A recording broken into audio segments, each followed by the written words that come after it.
Con el ánimo de aprender, hacer una evaluación grade de pruebas diagnósticas, tablas pronósticas, pues primeramente veremos la plantilla, y la plantilla que se utiliza en grade es genéricamente muy parecida a las de los ensayos clínicos y a las de los estudios observacionales. Salen genéricamente pues de una estructura de 10 preguntas que exigen leer la pregunta y hacer un pequeño comentario aquí.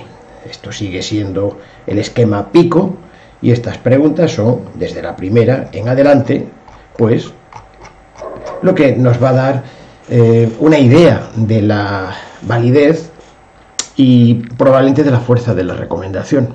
Bueno, exactamente igual que como hicimos con los ensayos clínicos, nosotros en el grupo nuestro hemos tenido, creo yo, que hemos tenido el buen juicio, creemos que es buen juicio, de introducir estas preguntas en una estructura narrativa en la que hay una introducción. Esa introducción sería la aversión al riesgo, algo que nos molesta, que no nos gusta que exista, o una falta de conocimiento, que también es bastante sustantivo, ¿no? Posteriormente vamos a hacer un diseño, bueno, primero el objetivo del estudio, un diseño, esto sería lo que nosotros tenemos proyectado para eliminar, aliviar eso que nos produce una aversión, un riesgo inaceptable o una falta de conocimiento. Y luego iremos evaluando aquello que se fue consiguiendo para extraer los resultados, poder ver la validez y probablemente, si es posible, hacer una recomendación, en el caso de que sea posible, para nuestros pacientes, a ver si se parecen a nuestros pacientes. Bueno, antes, por tanto, de comenzar con la evaluación grade, vamos a ver qué es esto del cálculo de la sensibilidad, la especificidad, el valor pronóstico positivo o predictivo y el valor pronóstico predictivo negativo. Bueno, genéricamente lo llamamos a esto evaluación de pruebas diagnósticas, aunque es un poquito más profundo y se verá en otros seminarios, pero en principio hagamos un pequeño recuerdo en esta primera transparencia. Vamos a ver. La coincidencia entre dos observaciones, observadores, realidades, puede establecerse de estas dos formas, bueno, de estas dos formas no, sino que lo tenemos contenido en estos dos puntos muy resumidamente, y la primera sería la relación entre la objetividad. Permítaseme decir que a lo que nosotros llamamos objetividad, permítaseme decir que es una realidad, por ejemplo, física, matemática, y a esto, en la psicología social, lo vamos a llamar, o se le llama, mejor dicho, realidad real. Perdón que diga realidad real, porque la realidad los seres humanos la construimos, pero podemos dar por válido para nuestra pedagogía el término realidad real, porque si no, no vamos a avanzar. Permítaseme también que la palabra o el término realidad real yo lo asimile genéricamente a como si fuera la visión de los dioses del Olimpo. Con esta pequeña metáfora creo que no se ofende a nadie, todo el mundo creo que lo comprende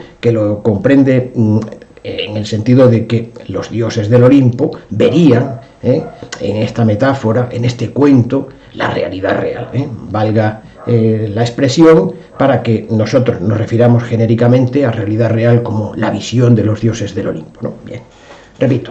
1. La coincidencia puede estudiarse como 1. La relación entre la objetividad física, realidad real con mayúsculas, y la subjetividad de un observador. A la subjetividad del observador en la psicología social lo vamos a llamar la realidad ingenua. Los médicos son poco ingenuos, los farmacéuticos son poco ingenuos, pero dígase realidad ingenua porque, por mucho que lo pretendamos, el observador nunca llega nada más que a acercarse a la realidad real, pero sin llegar a alcanzarla por completo.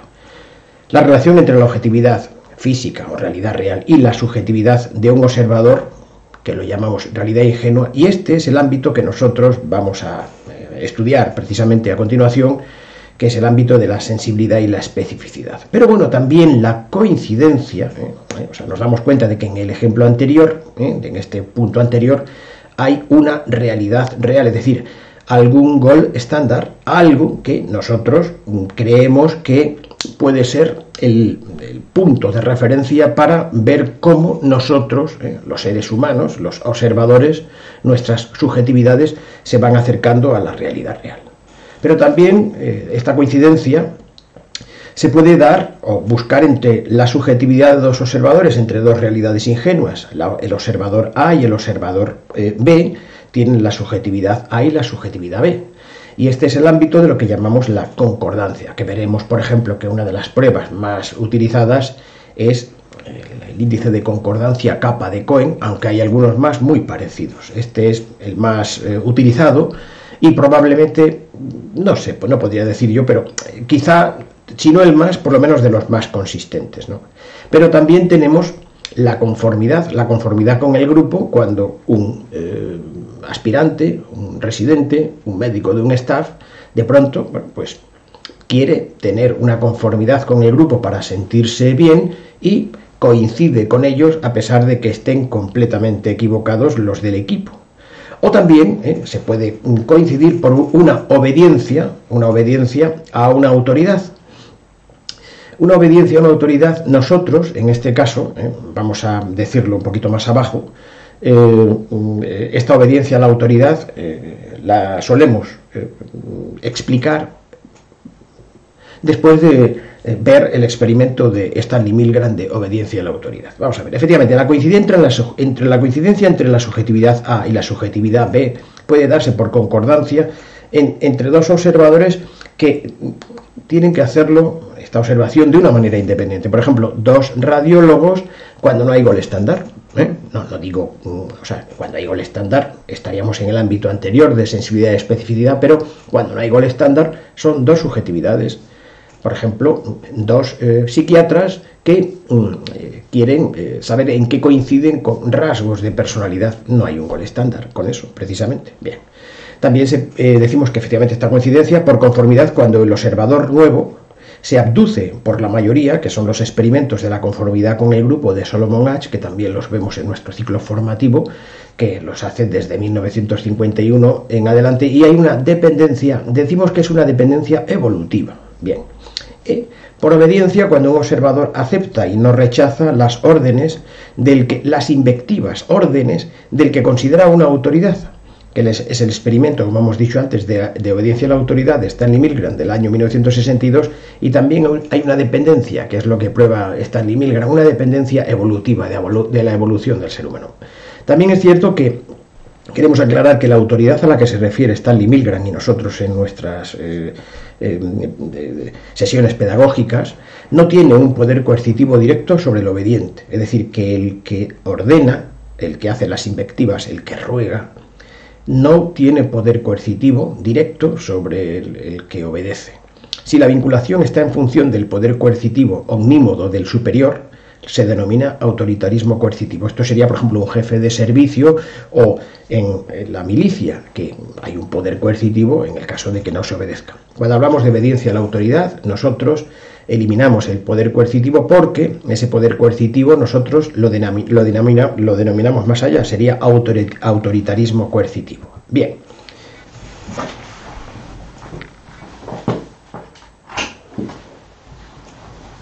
Aquí tenemos un esquema genérico y solemos recomendar a nuestros compañeros, a nuestros alumnos, cuando lo son, que se acojan a uno que sea siempre similar a este. Es bastante socorrido el utilizar siempre esta nomenclatura porque permite el recuerdo y no confundir las tablas las columnas de los sanos y los enfermos y los test de los que determinamos como sanos y enfermos. Bien, en nuestra forma de representarlo solemos poner en la parte de arriba, como si se mirara desde arriba hacia abajo, la visión de los dioses del Olimpo. Por eso la ponemos de color verde, en principio, solamente en estas primeras transparencias, ¿no? Como tenemos que dar esto por válido pedagógicamente, porque esta sería la realidad real, objetiva, el gol estándar, lo mejor de lo mejor, y que creemos, o sea, que no hay nada que lo supere, o por lo menos tenemos que especificarlo en nuestra prueba. ¿Qué tipo de gol estándar o qué tipo de objetividad es la que representa lo que está de arriba abajo? De modo que los dioses del Olimpo ven la realidad de arriba abajo, y nosotros, los observadores, simples marineros del Pireo, vemos en horizontal, los dioses en vertical y nosotros en horizontal. Naturalmente es conveniente, repetimos, que para que haya un recuerdo siempre igual, la primera columna de los dioses del Olimpo se pondría lo que llamaríamos los enfermos, los que dan, bueno, pues un sí, están malos, malitos, ¿verdad? Y en la segunda, los sanos. ¿De acuerdo? Primero los enfermos y en la segunda columna los sanos. De la misma manera, cuando hablamos de las filas de los marineros del Pireo, por eso lo ponemos de color un poco más ámbar en lugar del verde este que representa casi un poco como más la realidad real, esta realidad un poco más ingenua, nuestra subjetividad, nuestra forma de ver el mundo, la ponemos en el horizonte y también rogamos o recomendamos, mejor dicho, que en la primera fila poner aquella prueba que nosotros consideramos positiva, es decir, aquellos que nosotros nos parece que están enfermos, de modo que los que están enfermos según nuestra opinión o subjetividad arriba y abajo, los que según nuestra opinión están sanos. Eso, lo de arriba, lo llamaríamos una prueba positiva a la enfermedad, y la otra sería una prueba negativa a la enfermedad. Negativa a la enfermedad sería que nosotros creemos que está sano. Naturalmente, en esta conformación de 2×2 coincidimos con los dioses del Olimpo en algo en lo que si acertamos, naturalmente, no coincidimos con ellos en lo que nosotros fallamos. Y así, por ejemplo, podemos decir que en la primera coincidencia, la columna con la fila, la casilla A sería el acierto porque hemos coincidido con los dioses del Olimpo en los que son enfermos reales. Nosotros hemos creído que están enfermos, lo hemos dicho, creemos que están enfermos y efectivamente están enfermos de verdad, ¿vale? Muy bien. Del mismo modo, nosotros creemos que los que están sanos, que es la casilla D, pues acertamos con los dioses del Olimpo porque están sanos de verdad. Estas dos casillas son en lo que nosotros vamos a coincidir con los dioses del Olimpo, es decir, son los enfermos reales y los vamos a llamar verdaderos positivos porque es la prueba que nosotros consideramos de positivos a la enfermedad. De modo que son verdaderos positivos y los de abajo, la casilla D, los vamos a llamar sanos reales, ¿no? Verdaderos negativos a la prueba, ¿de acuerdo? Bien, los ponemos de color verde, pedagógicamente, ¿no? Y el rojo son los otros en los que no coincidimos, a pesar de nuestro esfuerzo no coincidimos, y en este caso la casilla B sería los que nosotros consideramos que están enfermos, pero no lo están, porque los dioses del Olimpo han visto que están sanos. De modo que entonces esto, para nosotros, una forma de llamarlo son falsos positivos. Es decir, hemos considerado que eran positivos, pero eso es falso, no lo son. No son positivos de verdad, son falsos positivos. Bien, entonces, de la misma manera, en la casilla C, nosotros, marineros del Pireo, creemos que están sanos, creemos que son negativos. Sin embargo, los dioses del Olimpo han visto que no, que están enfermos, o sea, que están enfermos, de modo que nosotros que hemos considerado que eran negativos, son falsos negativos. Tenemos entonces verdaderos positivos y verdaderos negativos de color verde cuando acertamos con los dioses del Olimpo, y cuando no acertamos con ellos son arriba del todo falsos positivos y abajo falsos negativos. Muy bien, bueno, pues de esta manera podemos ir empezando a trabajar con la tabla. Bueno, esta tabla se puede encontrar en nuestra página web con bastante facilidad. Lo vamos a ver aquí está, en Evalmed, es muy facilito de encontrar, y lo tenemos en la pestaña de herramientas. Vamos a bajarla en este momento, la tenemos aquí muy fácilmente y está justamente abajo en este momento. En otro momento habrá cosas por debajo, pero está justamente aquí abajo. calculadora de sensibilidad, especificidad, valor predictivo positivo, valor predictivo negativo, curva ROC, pruebas diagnósticas concatenadas. Está aquí, se descarga perfectamente bien y todo puede utilizarse inmediatamente. En alguna ocasión habrá que habilitar, como en este caso, y ya está, sencillamente. Bueno, dado que la tenemos nosotros ya extraída, vamos a utilizar la nuestra, es exactamente la misma, ¿vale? Bueno, pues aquí lo tenemos. Esto es lo que hemos visto hace un momentito,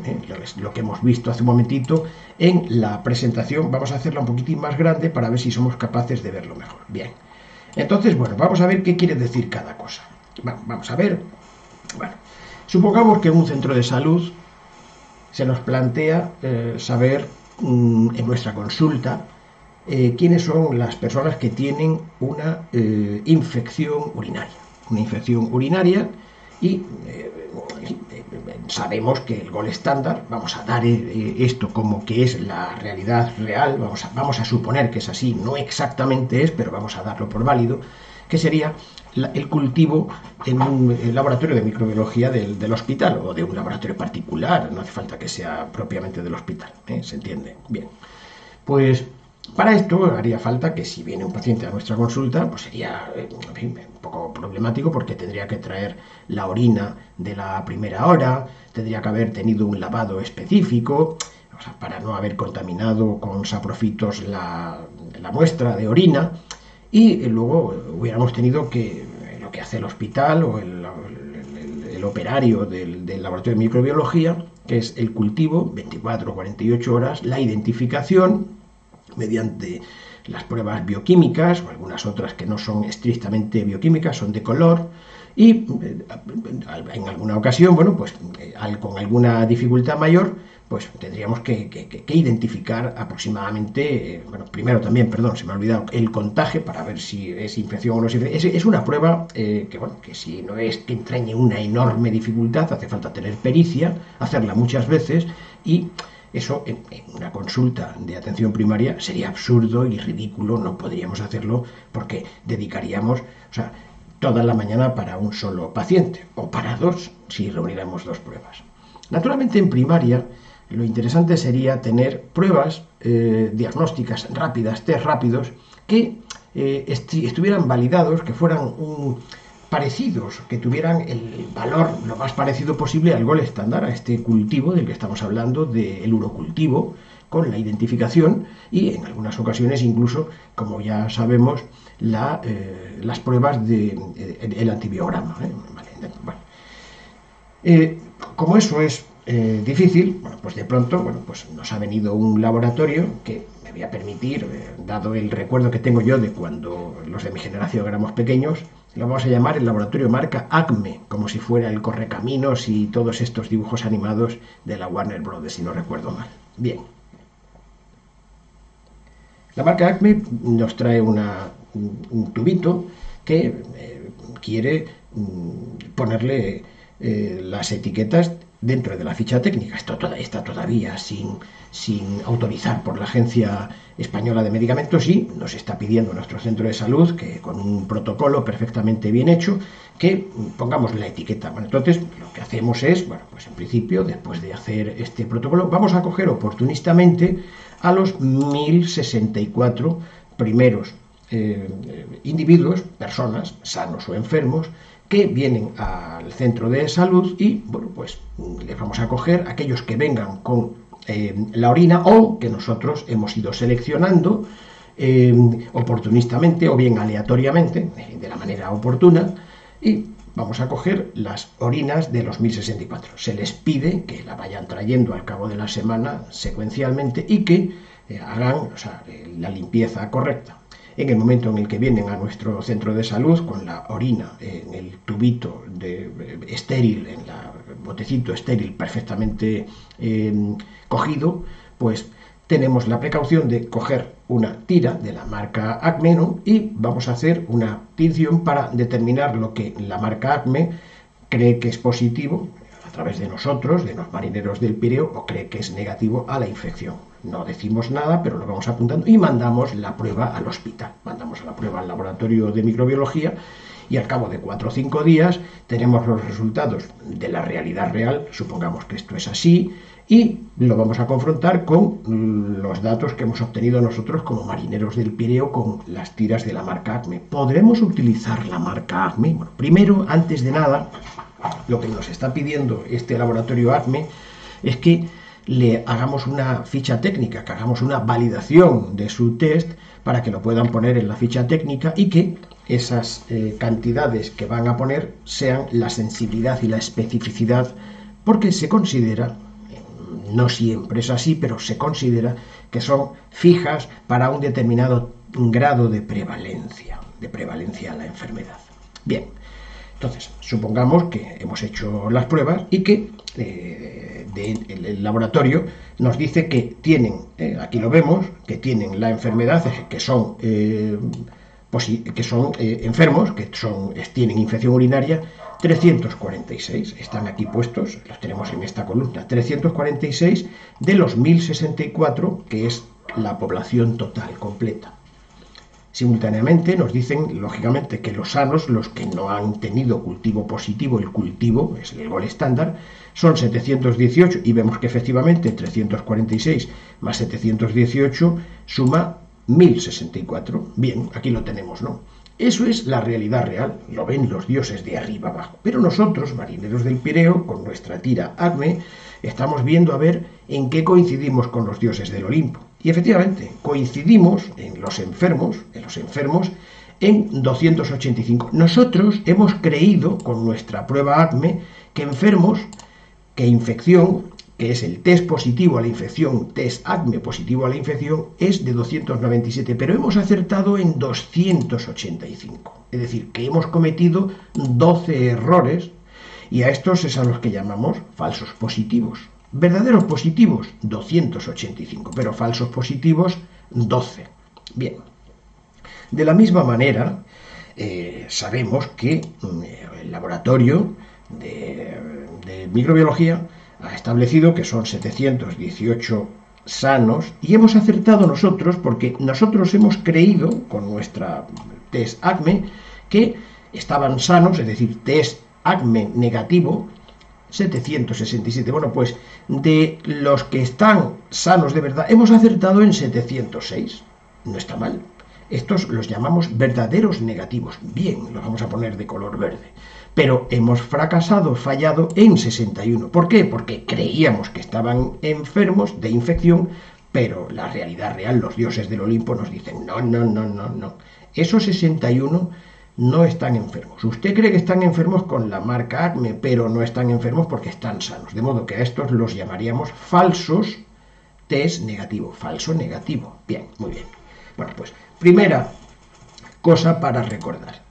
Los verdaderos positivos, que son 285, partido por el denominador de los dioses del Olimpo, a eso le llamamos la sensibilidad. Cuando 285, que son los verdaderos positivos, en los que coincidimos nosotros con los dioses del Olimpo, lo partimos con los que están de verdad enfermos, que son los que dicen los dioses del Olimpo, el denominador de los dioses del Olimpo, 285 partido por 346 da 82,4%. Esta es la sensibilidad y es una cantidad que en principio se establece que es fija para determinado tipo de prevalencia. No es cierto que cuando cambia mucho la prevalencia esto sea inalterado, pero vamos a considerar que sí, que es una cantidad, en principio, que es de la ficha técnica de este test. Bien. De la misma manera, podemos decir que los que están de verdad, los que nosotros hemos considerado sanos, que son 706, al dividirlo por el denominador de los dioses del Olimpo, 706 partido por 718, nos da 98,3. Esto es lo que llamamos la especificidad, la capacidad que tiene el test de captar a los sanos dentro de los sanos. El denominador es de los dioses del Olimpo, ¿vale? Bien. Pero nosotros no tomamos las decisiones con los denominadores de los dioses del Olimpo, sino que tomamos las decisiones dentro de nuestra consulta, con nuestra tira, con nuestra realidad ingenua. Pero tenemos que saber más o menos en qué acertamos, qué valor, qué validez tiene este test ACME que es el que nos va a servir para decidir cuántos son los que de verdad nosotros, dentro de los que hemos considerado enfermos, es decir, realidad ingenua, lo están de verdad. En este sentido, serían 285 partido por el denominador de los marineros, de nosotros, de nuestra realidad ingenua. 285 partido por 297 son 96%. Este es el valor predictivo positivo y es lo que llamamos la validez en principio positiva del test. 96% quiere decir que de cada 100 test que nosotros determinamos como positivos, de los 100 test, 96 son de verdad positivos, pero 4 son falsos positivos. 4 son falsos positivos. De la misma manera, 706 partido por 767, es decir, los que nosotros creemos que son sanos o verdaderos negativos, es el caso real, partido por los que nosotros hemos considerado todos como sanos o negativos, 706 partido por 767 son 92%, y esto es lo que se llama el valor predictivo negativo. ¿De acuerdo? Bueno, antes de nada consideremos que hay un guarismo, en este caso una cantidad, no tiene unidad, que es el factor de Bayes positivo, likelihood ratio positivo, factor de verosimilitud positivo o razón de probabilidad positiva. Se dice de estas maneras, lo decimos para que vaya sonando un poco. Nosotros tenemos la costumbre de llamarlo, también en honor a Thomas Bayes, lo llamamos factor de Bayes positivo. Hay un factor de Bayes positivo, que es este de aquí, y este negativo. Pero cuando decimos factor de Bayes es porque nos estamos refiriendo al positivo, y el otro de momento no lo vamos a utilizar. Bien, el factor de Bayes positivo trataríase de la división entre la sensibilidad y el complementario a la especificidad. Si nos damos cuenta, teniendo como denominador los dioses del Olimpo, sería el número de falsos positivos, el porcentaje de falsos positivos en el numerador por cada unidad de falsos positivos que hay, el factor de Bayes, voy a repetirlo porque creo que me he despistado, sería los verdaderos positivos en el numerador partido por los falsos positivos en el denominador. Es decir, sería la señal en el numerador y el ruido en el denominador.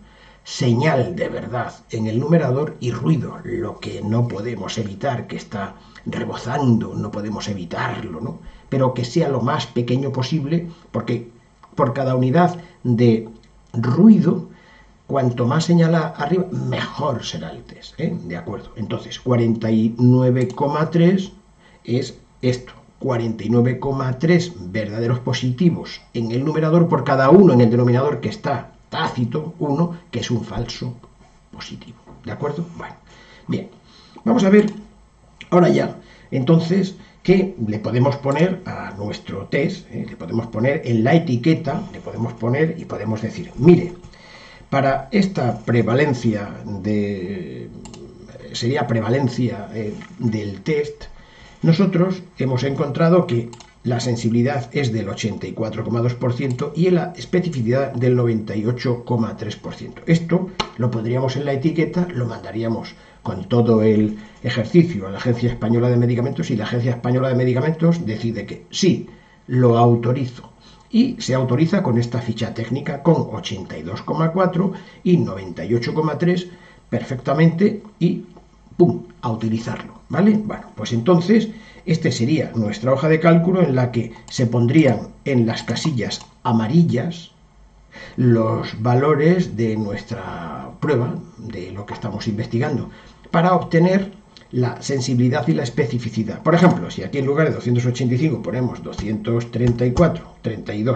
bien, aquí 78, aquí 120, por ejemplo, y aquí, aquí me he equivocado, parece que me he equivocado, ¿verdad? Aquí sería 78, aquí, es que si no, no saldría, 120, y aquí, bueno, pues 799.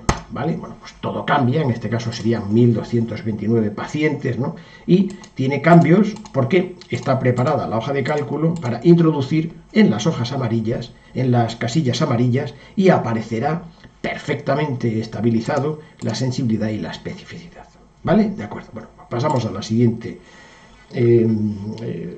pestaña, porque en este caso ya se supone que todas las pruebas que vamos a hacer a partir de ahora ya tienen en la ficha técnica las cantidades de sensibilidad y de especificidad, es decir, que ha habido alguien que ha hecho las mismas pruebas que nosotros con este test ACME en otros países, en otros centros de salud, y que tenemos la sensibilidad y la especificidad. Y vamos a jugar un poquito con los números porque los tenemos aquí. Bueno, en este caso, ya dado que este test está autorizado, tenemos que ir rellenando lo que es de color amarillo en esta parte de aquí, ¿vale?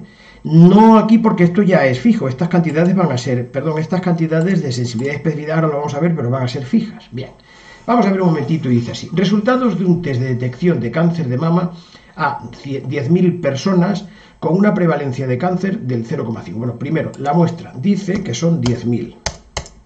Bien, lo ponemos así, perfectamente bien. Que la prevalencia es del 0,5%, bien.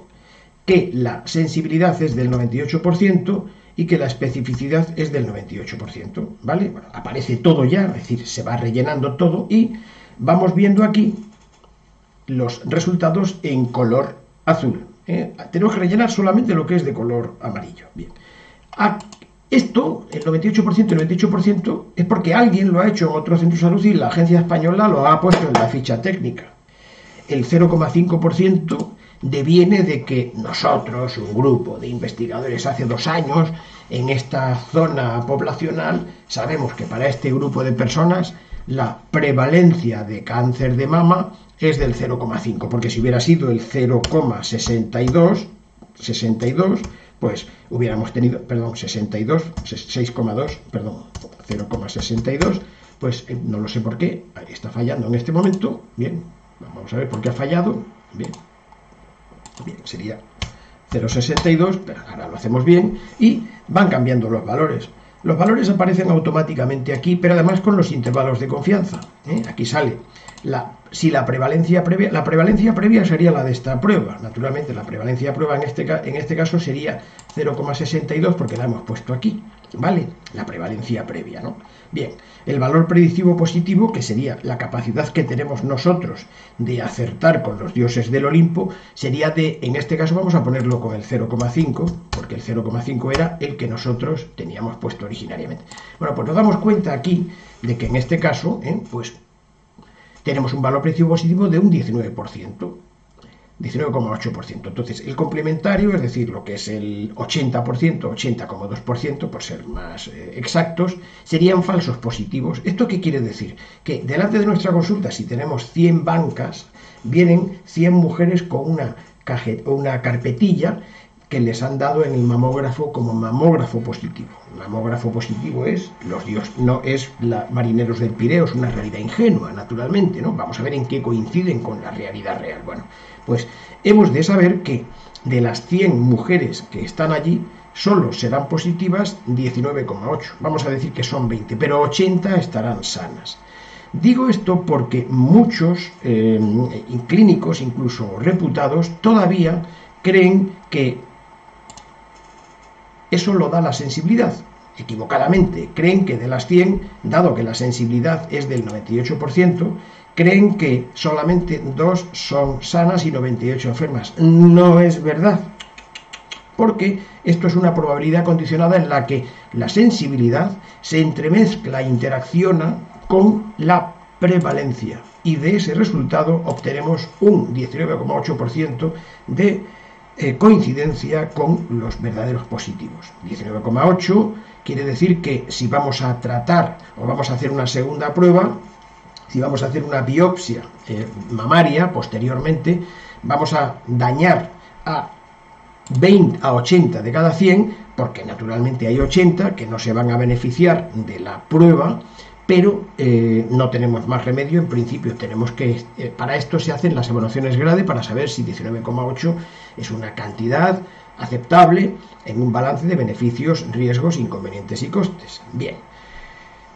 Si nosotros mejoramos la sensibilidad, que tenemos un mamógrafo Super Mirafiori que es muchísimo mejor, que sea una sensibilidad en lugar del 98, 99,92%, sin embargo, el rendimiento de la prueba mejora muy poco, porque ha subido de 19,8 a 20,1. De modo que cuando tenemos un mamógrafo 99,999, mejora muy poco, poquísimo.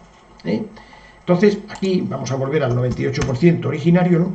Y, sin embargo, si vamos con este mamógrafo, vamos con esta ficha técnica de 98,98 a otro país, que es el país del cáncer de mama, perdón que lo diga de esta manera, y que tienen una prevalencia de un 10%. Con una prevalencia de un 10%, es una cantidad genérica, ¿no? Ojalá no exista nunca esto, naturalmente, ¿no?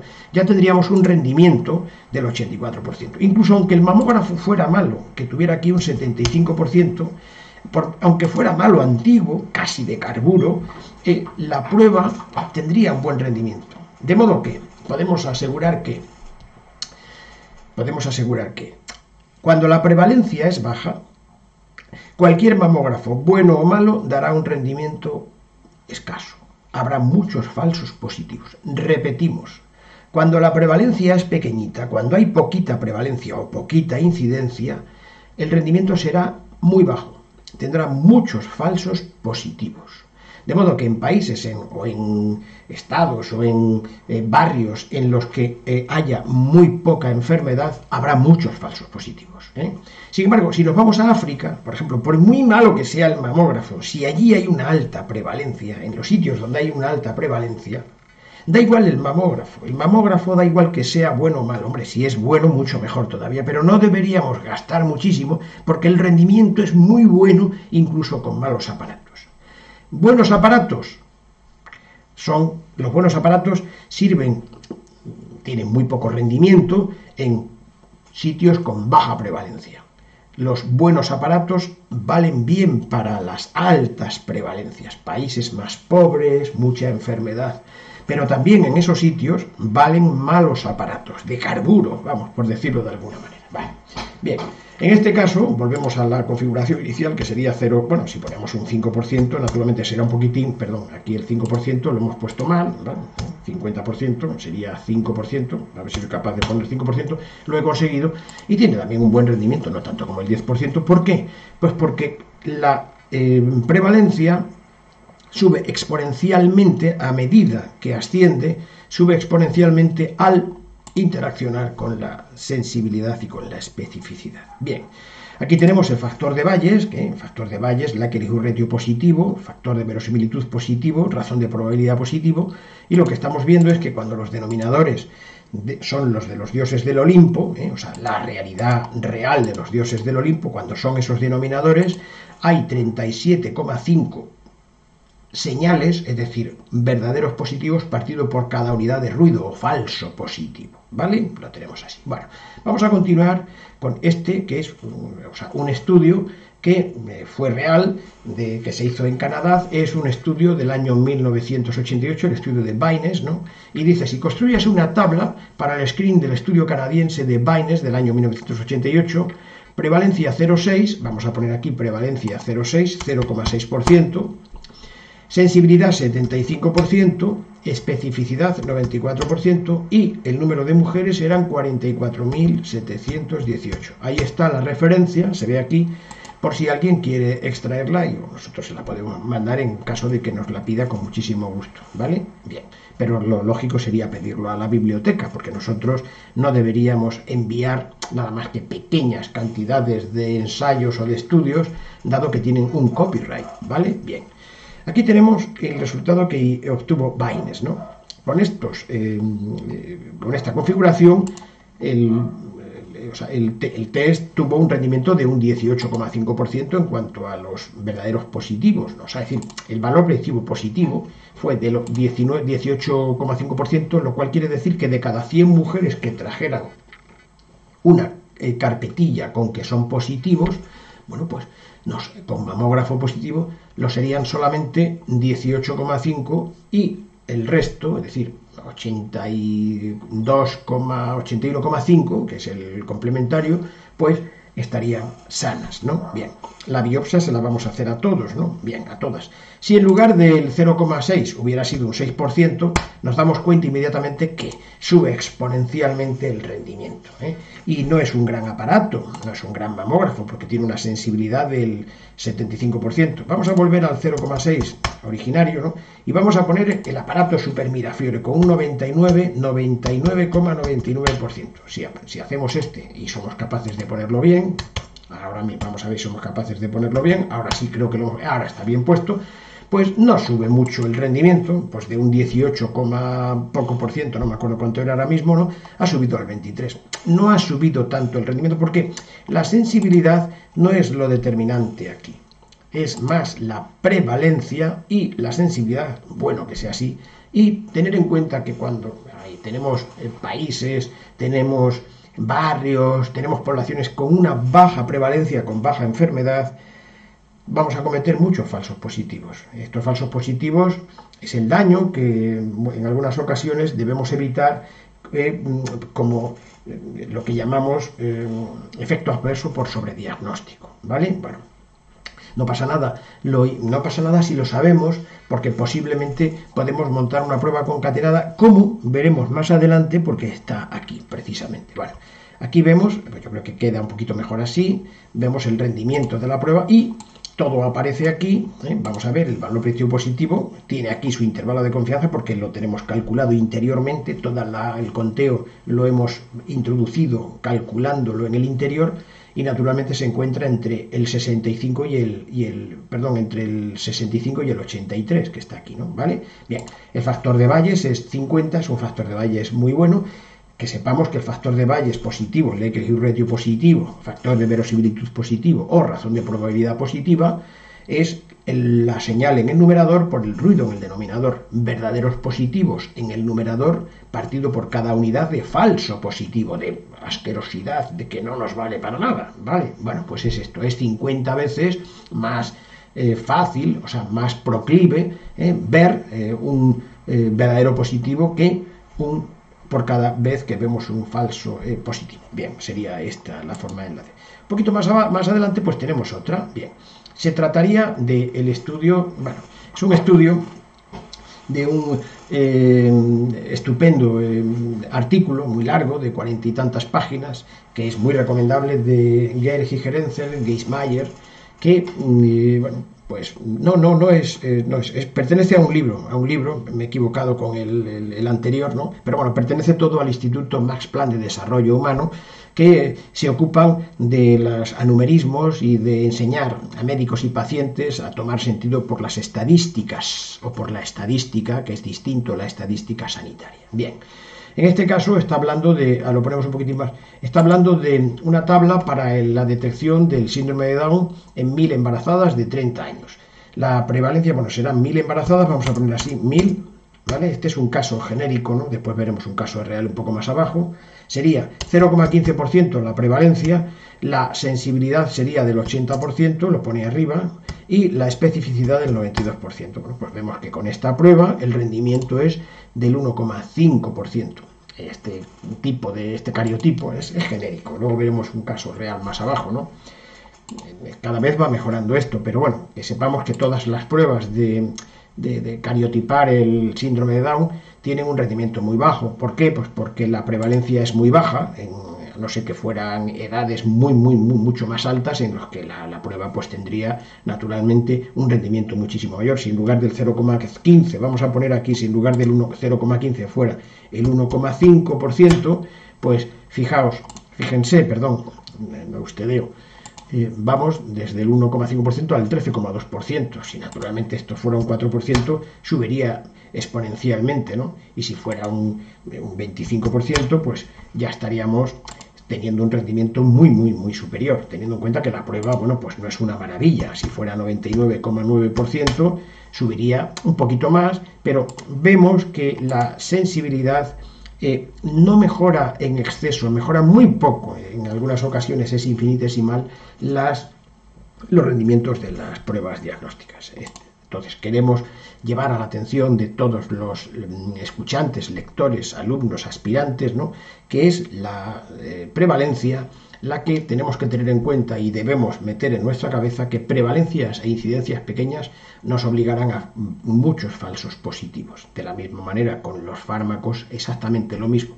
Cuando la prevalencia de la enfermedad es baja en una población, los fármacos, que van a disminuir todavía la prevalencia, tendrán muchísimos falsos positivos, es decir, que estarán curando fundamentalmente a la gente sana, porque realmente se utilizan en gente sana, de modo que lo que llamamos curar a los sanos es una falsedad en realidad, porque no se cura a los sanos, están sanos ya.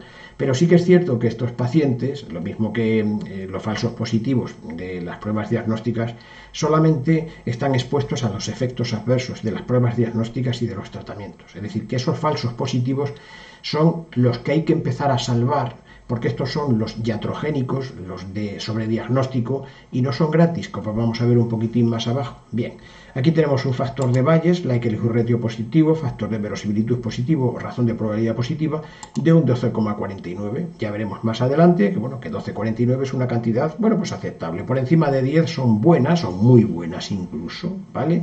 Aquí tenemos con los intervalos de confianza. Bien. Este se llama el estudio Surus y es del año 2003, que está aquí, perdón, ¿no? Y estamos hablando de el estudio Surus. Eran, ¿cuántas personas? Aquí lo dice un poquito más arriba. Eran 20.000 mujeres. 20.000 mujeres. Bien, decía que la prevalencia 0,25 de síndrome de Down, y son mujeres del primero y segundo mes de embarazo, ¿no? Prevalencia 0,25%. El que lo quiera ver, el estudio Surus, también se lo podríamos facilitar. La sensibilidad es del 86%, la especificidad del 99,9%, y vemos aquí el rendimiento de la prueba. Aquí tenemos este es un 93,9%, ¿vale? Bien. Aquí este es el rendimiento que tenemos, y el rendimiento que tenemos es de un 3,4%, es decir, es un rendimiento, bueno, que no es tampoco una maravilla, es un poquito mejor que el que hemos empleado genéricamente, pero naturalmente lo estamos viendo que hay muchos falsos positivos en este test, sabiendo que va a haber luego una amniocentesis, que es la siguiente prueba. Vamos a ver, en este caso, si nos damos cuenta nosotros, la prueba, nuestra realidad ingenua, ha dado a 1.260 mujeres que son positivos al test del síndrome de Down, cariotipo, el que le corresponda. En este caso no vamos a decir exactamente, viene en el estudio Surus, ¿no? Pero solamente hemos acertado en 43 y hemos fallado en 1.217, pero a las 1.260 les van a hacer una amniocentesis, y la amniocentesis es una prueba invasiva que no es gratis. De modo que tenemos que informar, debemos informar a las personas de que va a haber algunas personas que no van a tener ningún beneficio con la prueba y pueden estar expuestas a los efectos adversos. Este es el ejemplo de Surus.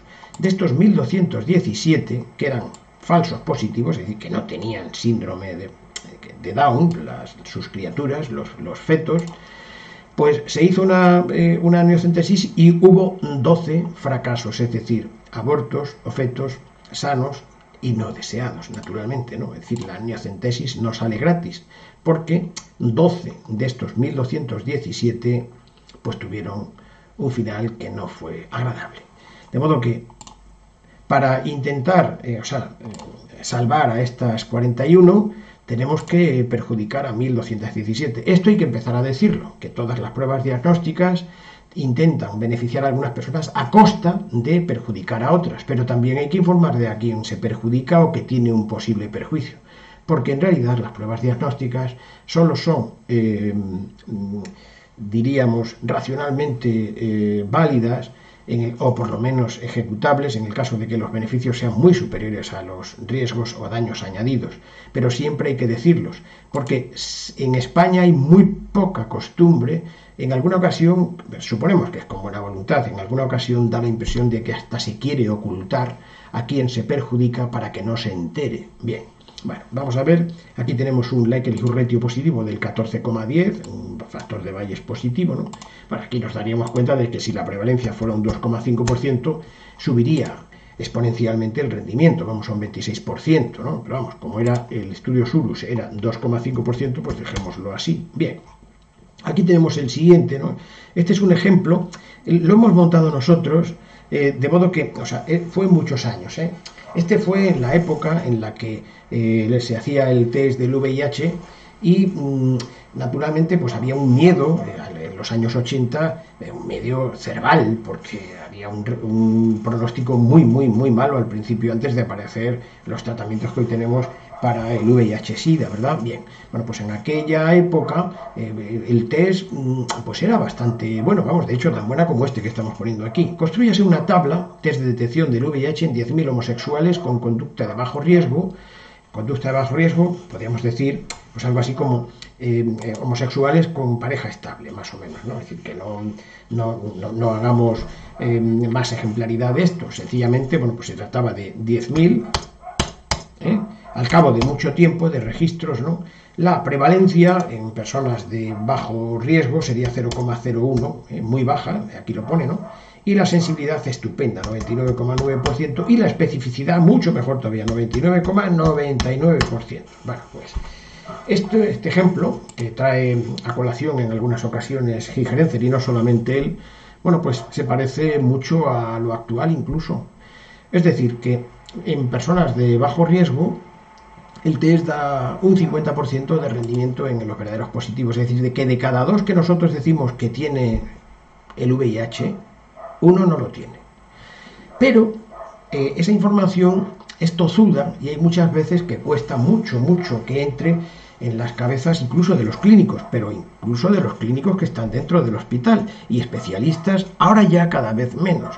Pero decidimos precisamente hacer nuestro ciclo formativo con este módulo porque creíamos que había muy poca gente que ignorara este tipo de cuestiones. Nos hemos dado cuenta de que es lo contrario, o sea que hay muy poca gente que lo sabe bien y la inmensa mayoría no lo sabe bien, lo sabe de una manera subóptima. No todo es gratis, porque en aquel momento cuando alguna persona en Estados Unidos, estos son estadounidenses en este ejemplo, en aquel momento cuando una persona le daban el VIH positivo, los médicos, al decir doctor, decían, pues como tenía el 99,9% de sensibilidad, equivocadamente le informaban de que seguro que lo tenía, porque la sensibilidad era del 99%. Falso, no era verdad, no lo era, no era sino el valor del 50%, el que tenían que haberlos dicho.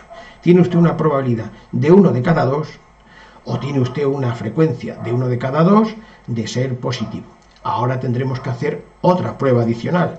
Pero claro, esto no es gratis, porque en aquel momento lo que sucedió fue lo que pone aquí en la página 57 de este artículo, dice que se hizo con el test ELISA VIH y que hubo 7 suicidios en 1987 por 22 donantes que dieron en el test positivo.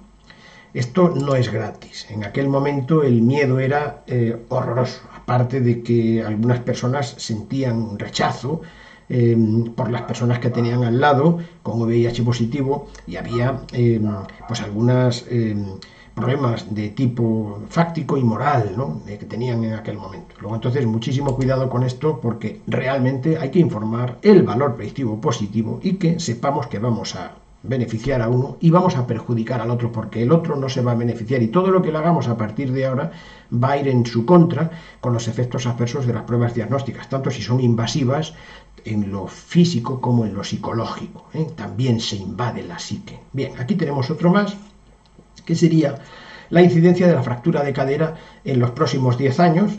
Bueno, aquí tenemos dos test, ¿no? Aquí tenemos, por ejemplo, la incidencia de fractura de cadera en los próximos 10 años en la Comunidad de Madrid. Aquí lo tenemos, ¿no? Sería en una muestra de, vamos a ponerlo aquí, que dice que son de 1.000 mujeres. Es esta línea, serían 1.000 mujeres, vamos a ponerlo aquí, 1.000 mujeres. Y dice que la incidencia en la Comunidad de Madrid en mujeres de 70 años es del 3%. La prevalencia sería 3%. ¿Vale? Bien, la sensibilidad que la pone aquí es del 47% y la especificidad que lo pone aquí es del 83%. Vale.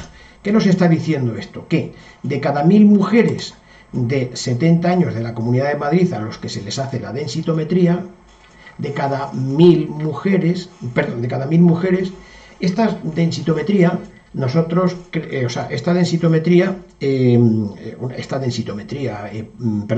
positiva, realmente no va a dar a todas las personas el 100% fractura. No, ni mucho menos. En este caso nos damos cuenta de que vamos a tratar a 1000 mujeres y sin embargo solamente van de todos estos, o sea, los que la densitometría da positiva, voy a decirlo bien en este momento, son 179. Positiva quiere decir como que tienen osteoporosis, es decir, que se separan dos desviaciones estándar, lo llamamos el T-score, de la media de una población de mujeres de 30 años. Es decir, que estas mujeres de 70 años se alejan dos desviaciones estándar de la media de mujeres de 30 años, que es lo que se llama el T-score. Si se compararan con su edad, 70 años con 70, se llamaría Z-score, Z, pero como se hace con respecto a una población de sanas, muy sanas, de 30 años, en lugar de Z lo llamamos T-score. Bien, dan el T-score enfermo, por así decir, 179, pero en realidad, o sea, de estas 100, de cada 100 que da el test positivo a la densitometría, solamente pueden tener en 10 años, no en uno, en 10 años, un 8%, de modo que el 80% no va a tener fractura de cadera, a pesar de que dé densitometría mala. Tiene usted una densitometría fatal, ¿entienden? Bueno, pues no va a tener fractura de cadera en 80 de cada 100, ¿vale? Bueno, pues es esto, ¿no? Sin embargo, hay que tener muchísimo cuidado porque nosotros en la consulta les vamos a dar bifosfonatos o denosumab o Prolia o algunos antirresortivos de otra naturaleza, bueno, en fin, que dañan porque no son medicamentos inocuos, de hecho tienen bastantes efectos secundarios, y para salvar a estas 14,1 supuestamente, que no se van a curar todas tampoco con el fármaco, ni muchísimo más, porque esto después también tiene un NNT sobre estas personas que son proclives a tener la fractura, pero si tratáramos a 100, naturalmente podríamos intentar beneficiar a 7,9, pero el resto, o sea, el 92%, esas solamente van a los efectos adversos de los fármacos antiosteoporóticos, por así decirlo, ¿no? Entonces, bueno, no es gratis, ¿no? Bueno, en la Comunidad de Madrid, con otro test, por ejemplo, bueno, si fueran mujeres de 80 años, la prevalencia de mujeres de 80 años en 10 años, es decir, las que tienen 80 años, cuando cumplieran 90, pues habría un 15% de fracturas, ¿no? Aquí la sensibilidad sería del 37% y la especificidad del 88%. Bueno, el rendimiento de la prueba es mejor, porque la prevalencia es muchísimo más alta en las mujeres de 80 años, 15%, que en las de 70 años, 3%, en 10 años, ¿vale? Bueno, aquí tenemos, pero bueno, en fin, sube bastante más, pero trataríamos a 100 con fármacos cuando solamente se beneficiarían como mucho el 35%, y el otro 65% van solo a los efectos adversos de estos fármacos, ¿vale? Bien. Aquí tenemos otro ejemplo, que ya es el último, ¿no? Que es la prueba de la elastasa fecal, de la elastasa fecal que se hace por lo común para evaluar la función, voy a ponerlo bien, la función exocrina del páncreas. Se ha publicado que tiene una sensibilidad del 75% y especificidad del 95%. Vamos a ponerla aquí. 75% y 95%. Esta es la prueba de la elastasa fecal, ¿vale? Para evaluar la función exocrina. Bien. Bueno, vamos a ver que fueran 1000 individuos. Bueno, pues nos dice que la prevalencia de la pancreatitis crónica en una cohorte de enfermos hospitalarios era del 8,5%. Delante, o sea, de nuestra consulta como médicos hospitalarios, cuando vienen aquejados de esta dolencia, más o menos, la prevalencia en este estudio prospectivo se vio que era del 8,5%. Bien, entonces si lo vemos, el rendimiento de una prueba que no tiene una gran sensibilidad es bastante bueno, es decir, que hay un 60%, 58,2%, pero por decir un número genérico, 60% de verdaderos positivos y un 40% de falsos positivos. Bueno, pues aquí, si hacemos un tratamiento, bueno, vamos a dañar a 40 para beneficiar a 60, o mejor dicho, a 62, ¿vale? Para beneficiar a 58 y vamos a dañar a 62, ¿vale? Bien, de acuerdo. Bien, bueno, pues esto es en atención especializada. Pero en primaria, el mismo test, mucho cuidado y ahora lo vamos a ver, dice que en una cohorte de atención primaria, naturalmente, la prevalencia es mucho menor. Esto es para hacernos, en atención primaria, para hacernos un poco la idea de que es distinto el rendimiento en la especialidad que en la primaria, porque en la primaria sería de un 0,1%, de modo que el rendimiento de la prueba sería muy bajo. Esta prueba que hacemos de la elastasa fecal para ver la función exocrina del páncreas, pues tiene un 1,5% de verdaderos positivos y el resto, el 98,5%, son de falsos positivos. Bien, siendo la misma prueba, nos damos cuenta en este momento que tiene un alto rendimiento en el hospital y un bajo rendimiento en primaria. Digo esto porque esto confiere un gran valor a la primaria. Contrariamente a parecer que tiene poco valor, es lo contrario, porque en realidad en primaria el buen clínico lo que hace es que va elevando una prevalencia muy pequeñita que le entra en su sala de espera. Su sala de espera sería la prevalencia de sala de espera. No confundamos la prevalencia poblacional de la calle con la prevalencia sala de espera. Hay que poner siempre al lado de prevalencia qué prevalencia es, en qué sitio es, en qué contexto. ¿Qué contexto es el de esa prevalencia? ¿Vale? Entran en nuestra consulta como médicos y salen con una prevalencia posterior más alta. Muy poquito más alta, muy poquito más, es decir, un poquito más alta.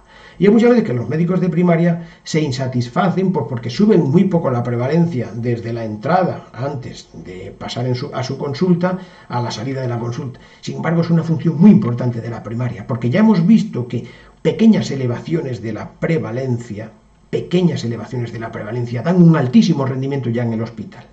Si el médico del hospital viniera a atención primaria, tendría el mismo rendimiento que el médico de atención primaria. Elevaría un poquito la prevalencia, pero todavía dañaría a mucha gente al tratar. Para eso iríamos a la prueba hospitalaria, que sería la continuación, la siguiente. Ahí ya, por así decir, a Felipe II, no es que sea exactamente así, pero bueno, no desenterremos a Felipe II en este momento para que haga pruebas fáciles después de que se lo pongamos fácil desde primaria.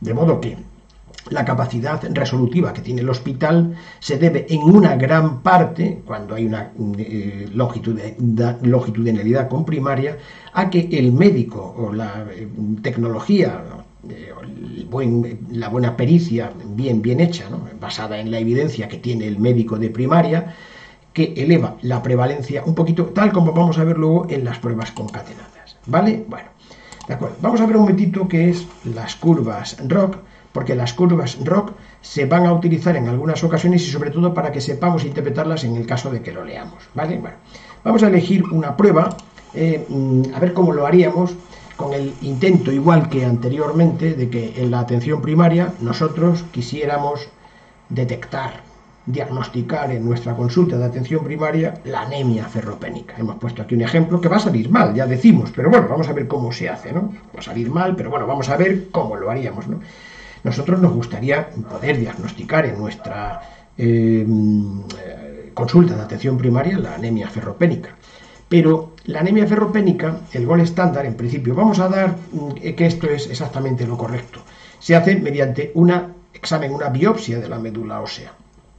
No podemos hacer esa prueba en primaria, es imposible hacerla porque además no haríamos otra cosa y necesita una pericia, es una prueba invasiva, no es fácil y esa prueba necesita un espacio, un conocimiento y una dedicación muy importante. No podemos hacer esto en primaria, de modo que en primaria podríamos intentar ver un test, en este caso sería un test, a ver si pues tenemos la suerte de que seamos capaces de acertar con los dioses del Olimpo, que en este caso sería la biopsia de la médula ósea. Bien, en este caso nosotros se nos ocurre de una manera un poquito más compleja que en lo anterior, bueno, tampoco más compleja. Anteriormente hemos estado viendo la sensibilidad y la especificidad, recordémoslo, con variables categóricas, enfermo o sano, sí o no. Pero en este caso vamos a ver la enfermedad o sanitud o sanidad, o sea, estar sano o enfermo, vamos a verlo mediante, en lugar de una variable cuantitativa categórica anteriormente, de sí o no, en este caso van a ser variables cuantitativas continuas, como lo es en este caso el volumen corpuscular medio. Bien, el volumen corpuscular medio eritrocitario se nos podría ocurrir a nosotros que podría ser una prueba que podríamos utilizar en primaria, pero para ver eso tendríamos que hacer exactamente lo mismo. Viene la marca ACME y nos dice que esta prueba, bueno, pues con este aparatito, esta cámara de Neubauer, en fin, lo que ellos, o un contador pequeñito, bueno, pues resulta que ellos son capaces de hacer un contaje del volumen eritrocitario con una simple punción, por ejemplo, ¿vale? Bien. Entonces, claro, es una prueba que no es invasiva, que es sencillita, pero no sabemos si esto funcionaría o no funcionaría. Bueno, pues en este caso vamos a hacerlo en nuestro centro de salud de la misma manera que ponemos aquí en nuestra transparencia, en nuestra hoja de cálculo. Vale, vamos a ver, aquí lo vamos a hacer un poquitín más grande porque yo creo que se va a ver mejor. Bien, genéricamente se hace siempre igual, ¿no? Bien, aquí tenemos que en 100 personas, 100 pacientes, bueno, personas no, sanos y enfermos, 100 personas tomadas de una muestra de un bien hecho. No vamos a meternos en este momento en el muestreo porque no toca aquí. Vamos a suponer que la muestra está bien hecha, ¿no? Y tenemos ausencia de hierro en el examen de la médula ósea, porque está aquí el examen de la médula ósea. Ausencia de hierro quiere decir que están malitos. Ausencia de hierro es anemia ferropénica, es decir, que están malitos 33 y están buenitos 67. ¿Por qué? Porque estos tienen presencia de hierro. Bien, hemos hecho 100 biopsias.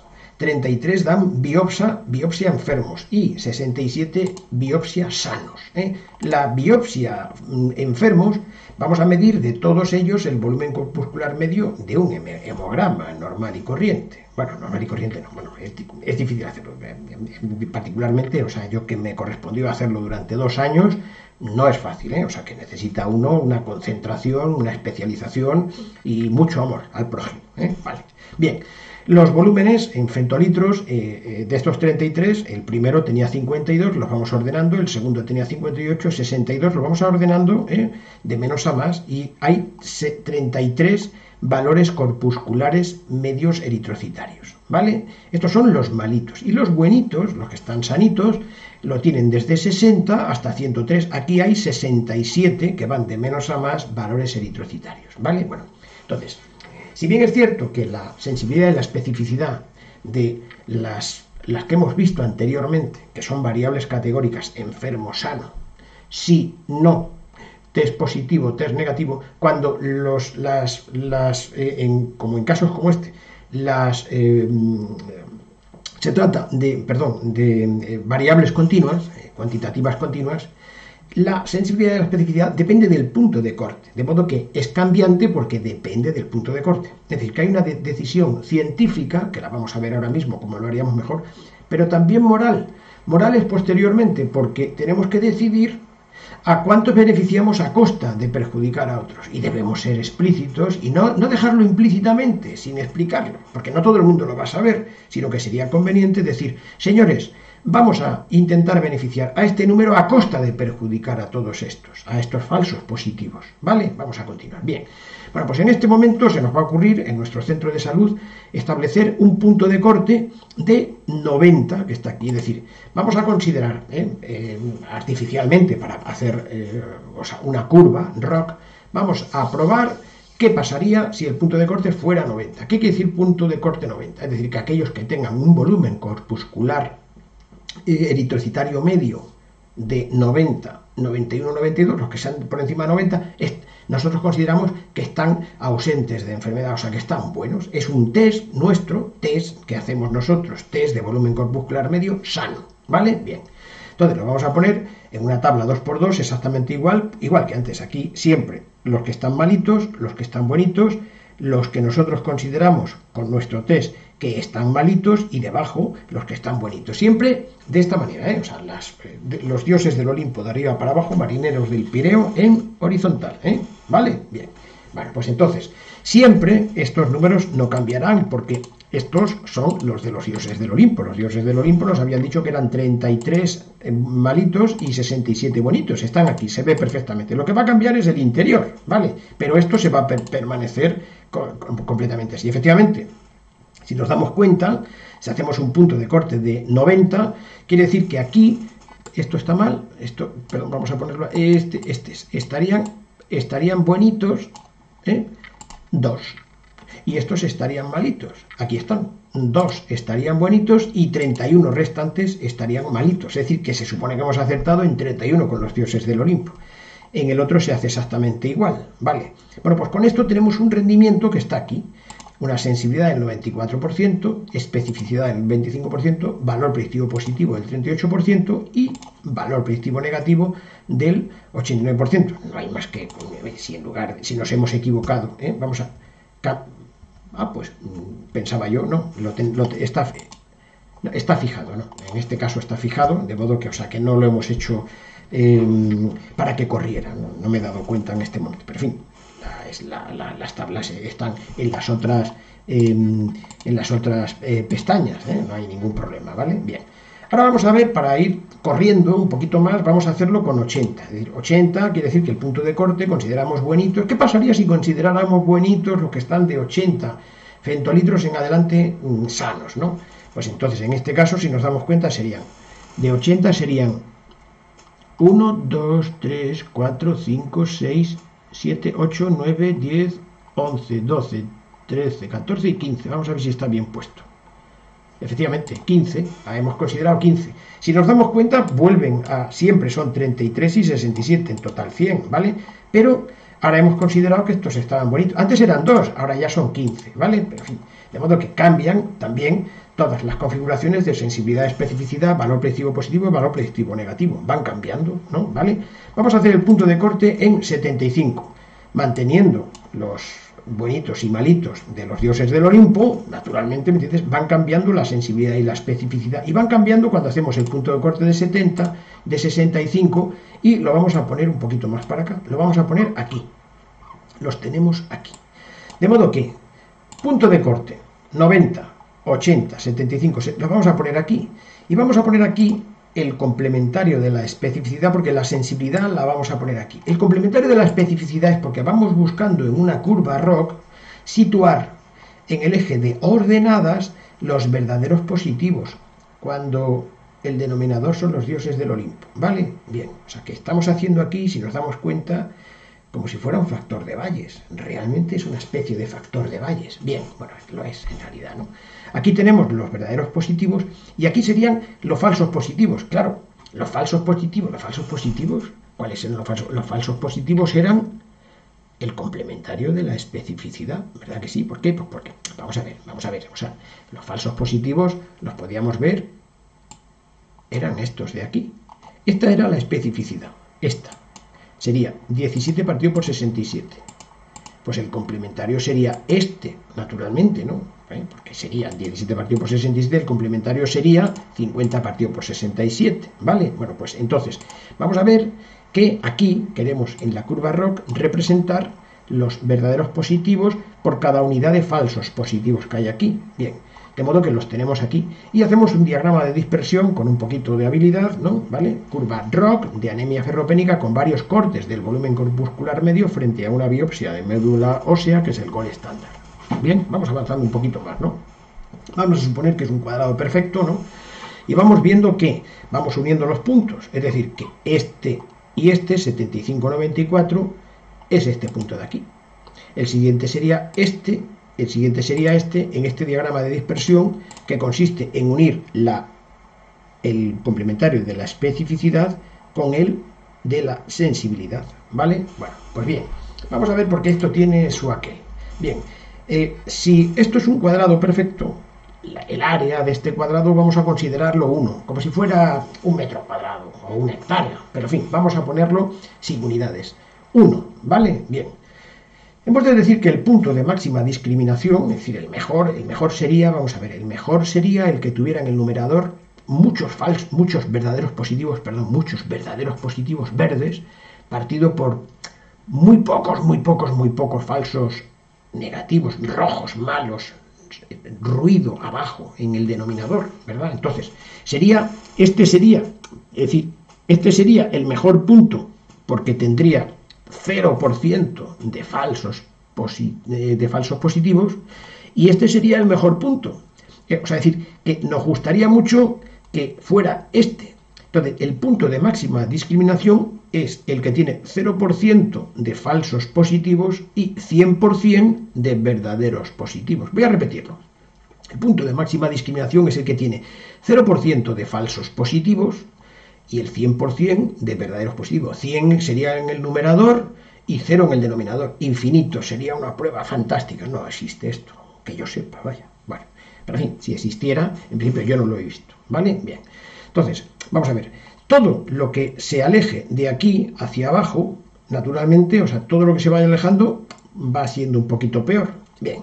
Vamos a ver qué es la diagonal. La diagonal es cuando el numerador y el denominador coinciden, es decir, 50% aquí y 50%, o sea, cuando van coincidiendo numerador y denominador. Nos damos cuenta perfectamente de que si coinciden numerador y denominador, el cociente es 1, es decir, que es realmente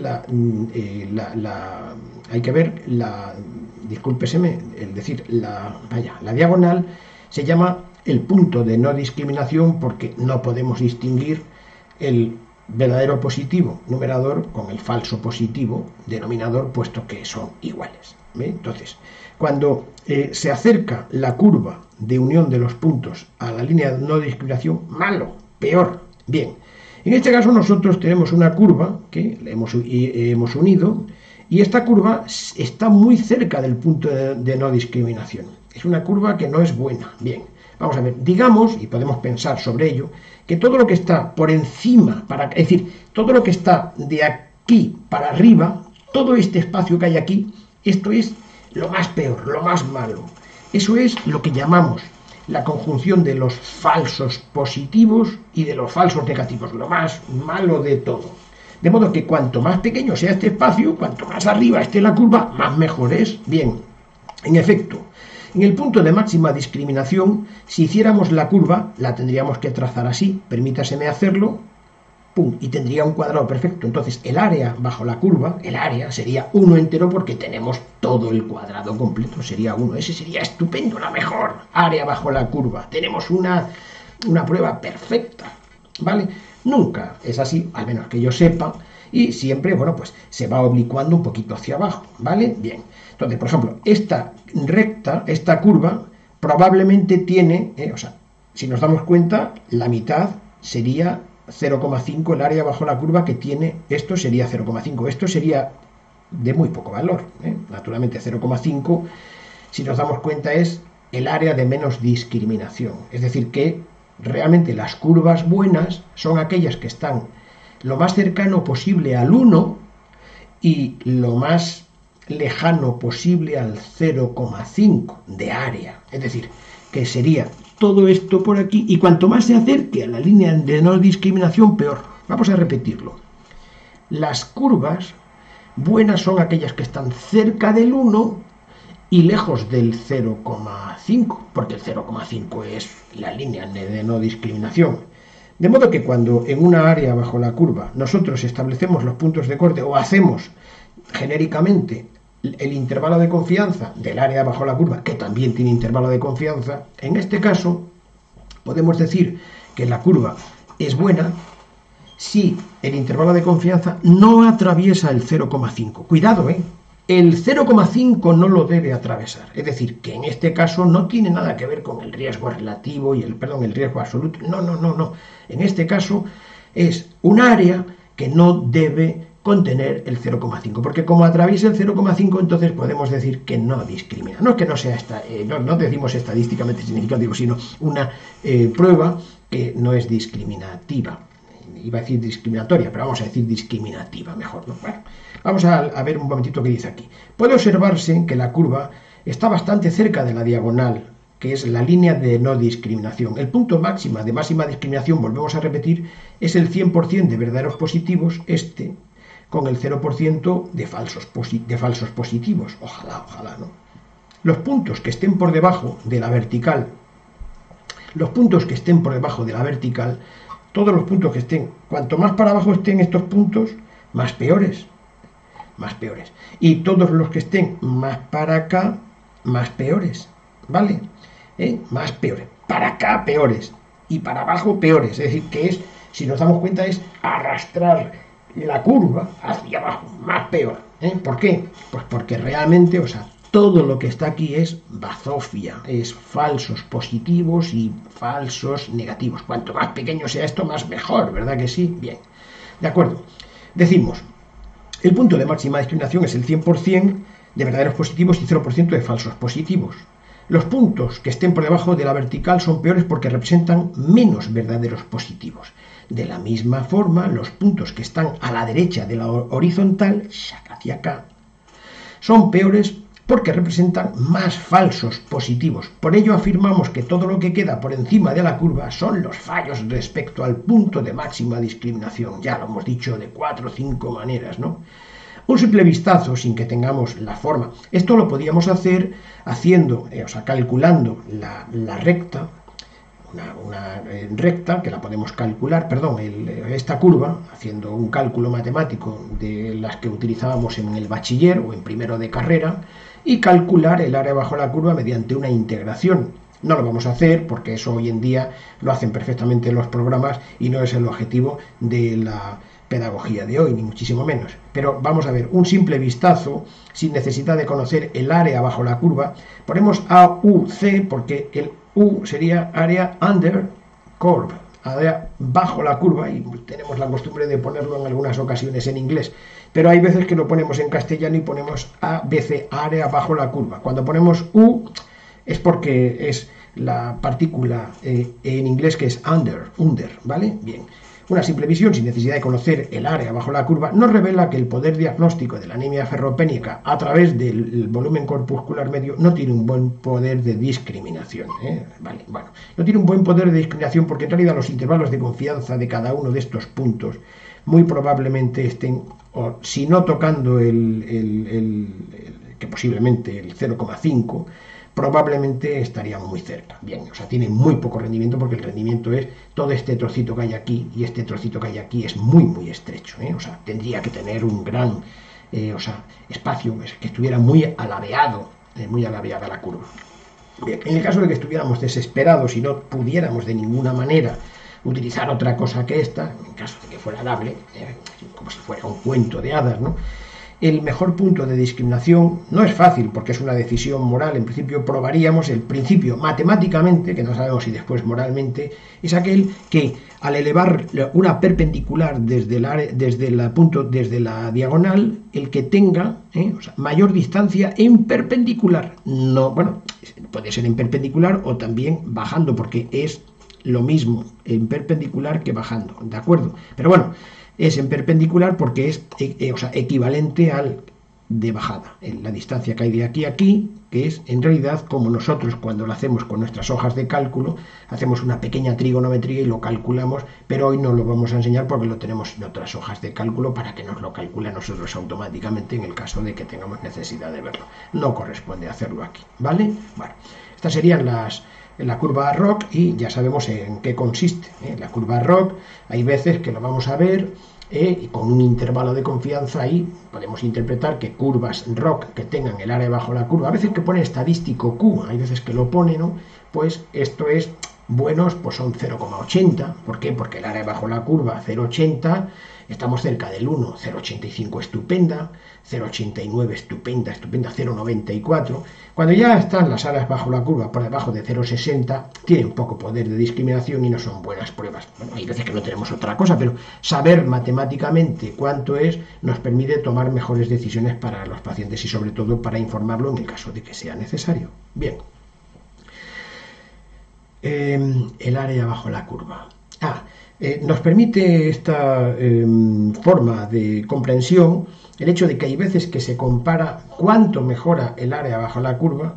A lo mejor, por ejemplo, cuando hubo el tránsito del BASF para calcular, era un test, o sea, es un test, es un cuestionario que tiene cinco preguntas. El VAS era para, en las personas que tienen fibrilación auricular no valvular, qué probabilidad tienen, genéricamente, en un año de tener un ictus embólico. Entonces hay una puntuación que se hace mediante, bueno, pues una simple pregunta. El VAS era una prueba, o sea, vuelvo a repetir, que siempre se quiso mejorar un poco para ver si mejoraba el poder de discriminación, ¿no? Bien, el BASF se mejoró poco tiempo después por los mismos autores, precisamente Gregory Lieb, que es el que lo hizo, el investigador principal de AMBAR, ¿no? Y mejoró con lo que hoy se llama el BASF, que tiene más, o sea, son en lugar de 5 preguntas, son 9, creo recordar. Pero vamos, podemos verlo porque lo tenemos también, lo hemos trabajado muchas veces, pero en este momento no recuerdo, 9 preguntas. Si la cuestión, o sea, la navaja de Ockham o el principio de esta economía en la ciencia, ¿no? También se llama principio de la parsimonia, en honor a la navaja de Ockham, en honor al sabio Guillermo de Ockham, el sabio británico, pues nos dice que tenemos que utilizar, o sea, el menor número de preguntas, cuestiones que se utilizan muy poco en la sanidad española porque parece que hay veces que gusta poner espinas al pescado. Eso es una violación de los principios de la ciencia y sobre todo una violación del principio de la parsimonia, de la economía en la ciencia. De modo que lo que se hace es una curva ROC, por ejemplo, del BASF pequeño, de 5 con preguntas, y se ve cuánto mejora el área bajo la curva cuando hacemos el BASF con 9 preguntas, ¿no? En algunas ocasiones, o sea, por ejemplo, si la mejora es del 75 al 90%, bienvenida sea la nueva prueba porque mejora ostensiblemente del 75 al 90% el área bajo la curva. Pero hemos visto muchas, yo tengo muchas, bastantes, aquí en todo mi archivario, en todo el armario que yo tengo aquí, perdón, es el armario, lo he dicho por hacer un poco chiste, ¿no? Bien, tenemos pruebas en las que se intenta que mejoren el rendimiento y hay un pequeño aumento que a lo mejor va del 75 al 77%, con lo que entonces no merece la pena, muy probablemente, este aumento del área bajo la curva de un 2%, cuando a lo mejor pues es muy difícil extraer los datos, más difícil de preguntar, es más costoso. Por eso las curvas ROC son muy útiles para establecer las mejoras técnicas, matemáticas en evaluación de pruebas diagnósticas. Vamos con la última, que son las pruebas concatenadas. Bien, muchas veces en primaria nos quejamos de que tenemos poco poder de discriminación. No es verdad, no lo es. Cada uno en la sanidad juega un papel y creo que tendemos a la excelencia y es bueno el bien último de nosotros, de cada uno de nosotros profesionales, es adquirir los bienes internos de la práctica, ¿no? Ese lujo deportivo de hacerlo con excelencia, eso es lo moralmente correcto, bueno, ¿no? Esa es muy aristotélico, pero hemos de recuperar probablemente en muchas de las prácticas esa tradición renovada por el neoaristotelismo de hoy en día, en fin, mal llamado probablemente comunitarismo, pero que mejora mucho la felicidad interna y desde luego mejora mucho la atención a los demás, no cabe duda. Bueno, vamos a ver. En primaria, nosotros tenemos que hacer con excelencia, con la mayor excelencia, nuestro trabajo. Bueno, perdón, ese es mi consejo, o sea, es la forma que yo lo digo. No quiero yo ponerme aquí a predicar, ni muchísimo menos porque eso le corresponde a otras personas. Pero en fin, lo digo, o sea, como evaluador en este caso, que es importante que los que evalúen lo hagan de la mejor manera, que tiendan a la excelencia. Esa parte sí que es mi trabajo, ¿no? En fin, como otros que he tenido que hacer en otro momento y he intentado, o por lo menos debo intentar hacerlo con excelencia. No siempre lo consigo, pero tengo que intentarlo, ¿vale? Bien.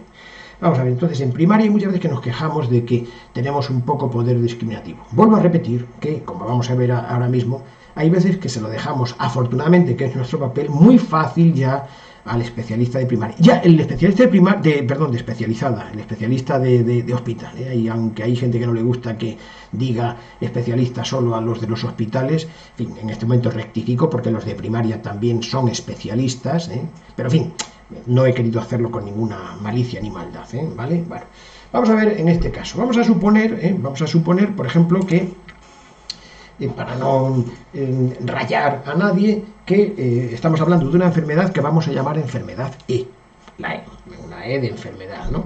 Que se da en pacientes que acuden a urgencias, y se sabe objetivamente que hay una persona con esa enfermedad por cada 200 que no la padecen. Bien, vamos a ver. Sería un hospital en el que en la sala 1, vamos a llamar la sala 1 porque como no puedo dibujar, en este momento no tengo rotafolio, vamos a situarla como si fuera la sala 1. O Sala 1 sería la sala de entrada en el hospital en personas que tienen el aquejamiento de la enfermedad E, más o menos. Son supuestos aquejados de algo que es inespecífico, en fin, pueden ser candidatos, y sabemos que hay una persona enferma de cada 200 sanas, ¿vale? Bien, bueno, vamos a ver. Nosotros en España tenemos la costumbre, vamos a verlo aquí, tenemos la costumbre de utilizar, por así decir, el modo francés, es una forma de decirlo, que es la probabilidad. Es decir, la función de riesgo en este caso lo establecemos en probabilidad y en este caso, si genéricamente, vamos a volver a un ejemplo anterior, decimos que si tenemos 20 enfermos y tenemos 80 sanos, en total 100 personas, la probabilidad sería los pacientes que tienen el evento, la enfermedad, por el número de pacientes que están en riesgo. Los que estaban en riesgo al principio eran todos los 100, naturalmente, ¿no? Es un poco como aquello que decíamos de probabilidad. Casos favorables en el numerador partido por todos los casos posibles en el denominador. Claro, todos los casos posibles en el denominador, si nos damos cuenta, contiene también el numerador. Voy a decirlo mejor, vamos a ver. La probabilidad tiene como limitación, pero estamos muy acostumbrados a ello, que en el numerador, en este caso, los enfermos serían 20 partido por los enfermos más los sanos. Es decir, que sería en el numerador los enfermos 20, 20, 20, 20, 20. Y en el denominador serían los sanos 80 más los enfermos más los 20. Es decir, serían todos los que estaban en riesgo, los 100, ¿no? Claro, esta limitación va a tener ciertos problemas de cálculo matemático, como vamos a ver dentro de un ratito, pero estamos muy acostumbrados a utilizar la probabilidad, teniendo en cuenta que esa limitación a nosotros no nos impide tomar decisiones, nos impide hacer buenos cálculos matemáticos cuando son complejos, pero las decisiones las tomamos muy bien con la probabilidad. Sabemos que en el denominador está incluido el numerador. Tendrá problemas matemáticos, pero de captación y de reconocimiento de patrones lo hacemos muy bien, los españoles, los franceses. Estoy haciendo un cuento, no es que sea exactamente así, ¿no? Bien, entonces, a esto lo llamaríamos la probabilidad. Entonces, en este caso, la probabilidad sería, bueno, pues numerador, casos, partido por denominador, pacientes en riesgo. Bien. En honor a Tomás Bayes, por así decirlo, aunque el teorema de Bayes lo había enunciado anteriormente a él, el propio Laplace, esa es la razón, perdón, que se diga que el teorema de Bayes, cuando yo hablo de teorema de Bayes, se llama de Bayes-Price, que fue el que realmente lo sacó casi del ataúd del pastor Tomás Bayes, y se lo llevó a Laplace, a Francia, y Laplace le enseñó, entre todos sus múltiples inventos y descubrimientos, que lo había hecho en su no más tierna juventud, pero un poquitín más adelante. La grandeza de los sabios es que, bueno, lo ha trabajado Price, y entonces, bueno, pues es el Richard Price, si no recuerdo mal, es el amigo de Tomás Bayes, ¿no? Por eso hoy en día lo que llamamos el teorema de Bayes debería, y de hecho nosotros lo llamamos el teorema de Bayes-Price-Laplace, decimos Bayes, pero bueno, entonces genéricamente, como si fuera un cuento, vamos a decir que lo de Bayes es, ya dado que era británico, hablar en inglés. Bien, entonces, la forma en la que se expresa en inglés la función de riesgo, en este caso, pues sería en el numerador los enfermos, pero en el denominador no vamos a contener los enfermos, sino solamente los sanos. En este caso, si nos damos cuenta, sería 20 partido por 80. En el anterior era 20 partido por 100, probabilidad. Y en este, la odds, o razón de ventaja, un cociente, que sería en este caso razón de ventaja, bueno, vamos a llamarlo así, la odds, sería, si nos damos cuenta, es un cociente de riesgos. Tenemos en el numerador los enfermos y en el denominador solo los sanos. Entonces, esto va a permitir matemáticamente ir mucho más deprisa, como si fuera el cuento del gato con botas, que fue un cuento del famoso Perrault, el primer cuentista probablemente francés, que es el que hace los inventos de los ogros, y es la primera vez que habla de los ogros el propio Perrault, ¿no? Bueno, bien, vamos a ver, metidos en el gato con botas, que el gato con botas no solamente lo escribe Perrault, fue Perrault, ¿verdad? Sí. Bueno, ahora mismo estoy dudando. Bueno, valga el ejemplo. Bien.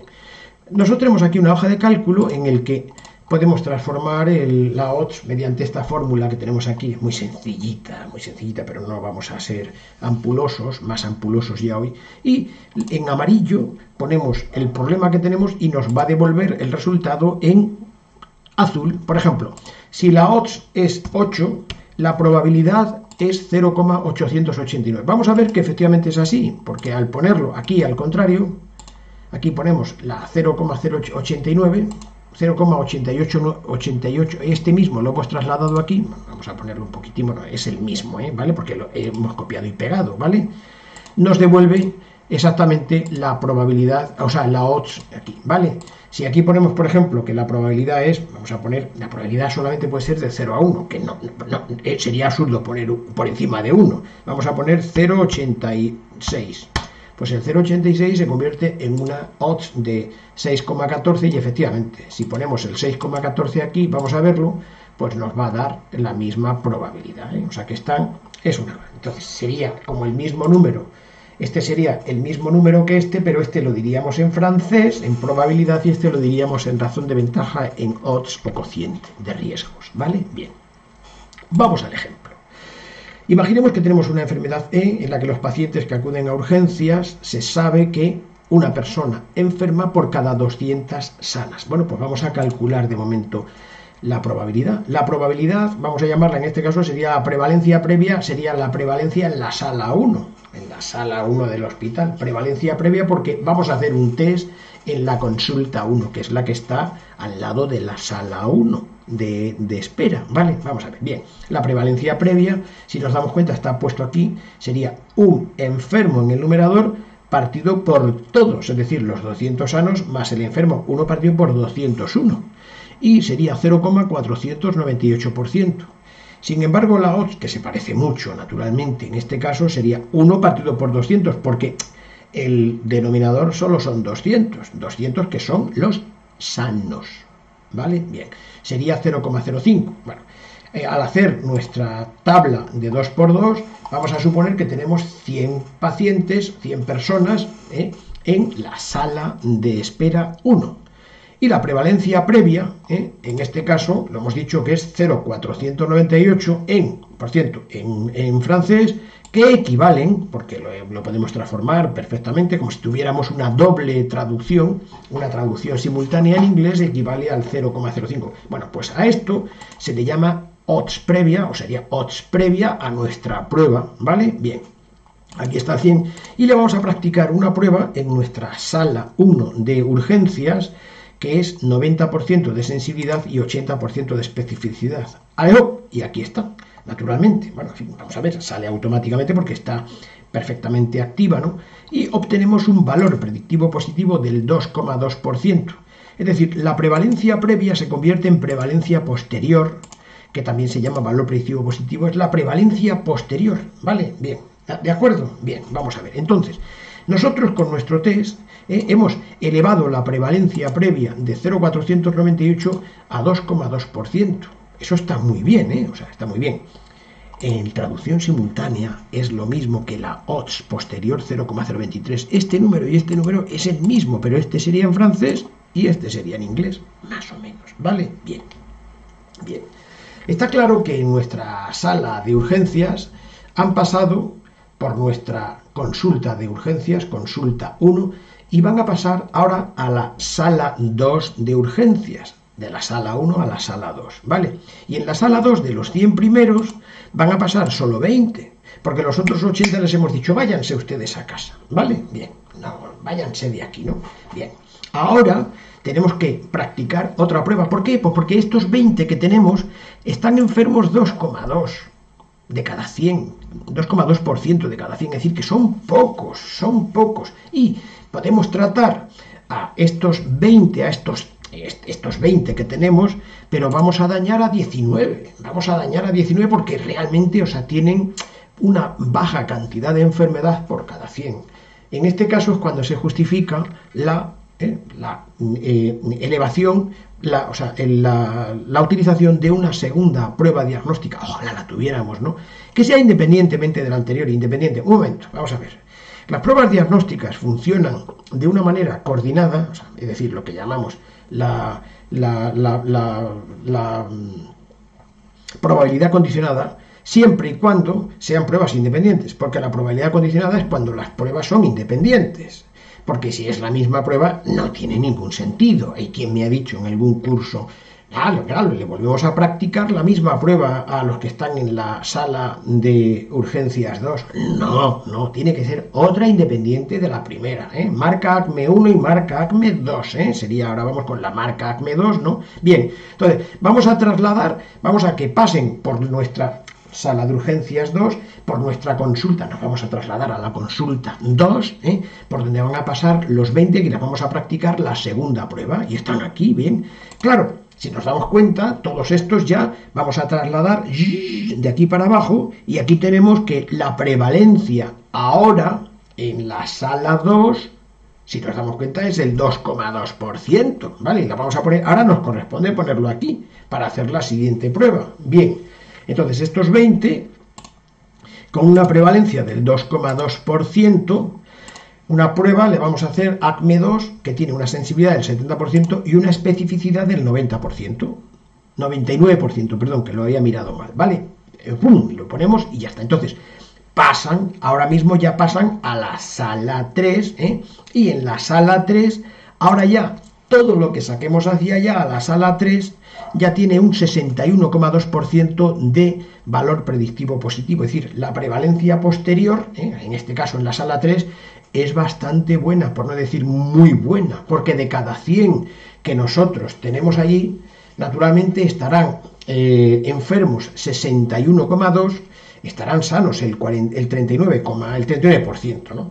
Pero podemos tratar, ya probablemente merezca la pena tratar si la enfermedad es un poquito grave, porque probablemente, o sea, los 61 se van a beneficiar perjudicando al 39, pero el perjuicio de los 39 debe ser muy bajo respecto al beneficio que retienen los 61,2%, ¿vale? Luego, entonces, si nos damos cuenta, ¿qué educación se saca de aquí?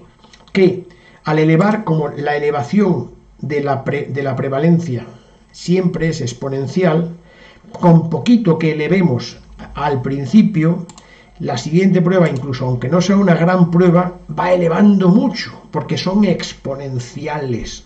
Entonces, este sería un poco el valor que tenemos en primaria.